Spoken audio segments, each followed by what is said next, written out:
Sa ating balitang sports, nagpakitang gila si Filipina tennis star Alex Iyala matapos pataubin si Alina Sharaeva ng Russia sa WTA 125 Philippine Women's Open. May balita si Kyle Basa.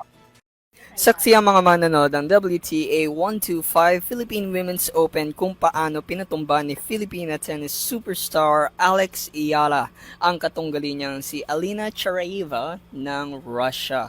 Sa pagkapanalo ni Iyala sa scores na 6-1 at 6-2, siya ang kauna-unahang Pilipina na nanalo sa WTA 125 Manila, kung saan nagkaroon nito ng karangalan hindi lamang sa kanya pati na rin sa Pilipinas. Hindi na niya pinaubra ang Russian foe. Ginamitan niya ng magaling na diskarte at mabilis na footwork sa buong laro. Smooth ang first set ng Pinay, ngunit humingi ito ng medical timeout dahil sa right leg discomfort.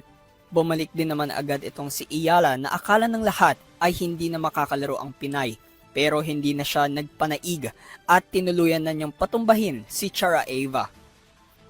Ipinahiwatig ni Iyala na parte sa buhay ng atleta ang magkaroon ng physical pain at parte rin nilang mag-bounce back ng maayos mentally upang magawa nila ang dapat nilang gawin sa laro.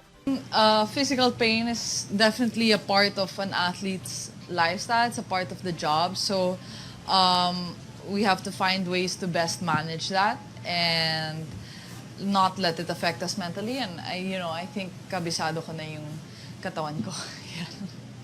Dagdag niya na mahalaga ito para sa kanya na makapaglaro dito sa Pilipinas na punong-puno ng pagmamahal ang ginagawa ng kanyang pamilya at mga fans. I think it really holds a special place in my heart.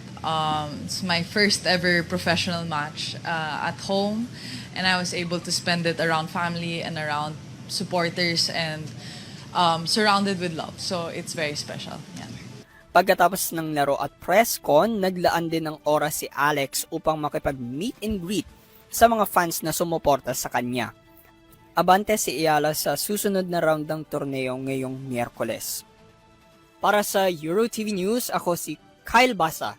Sumasaludo sa bawat Pilipino.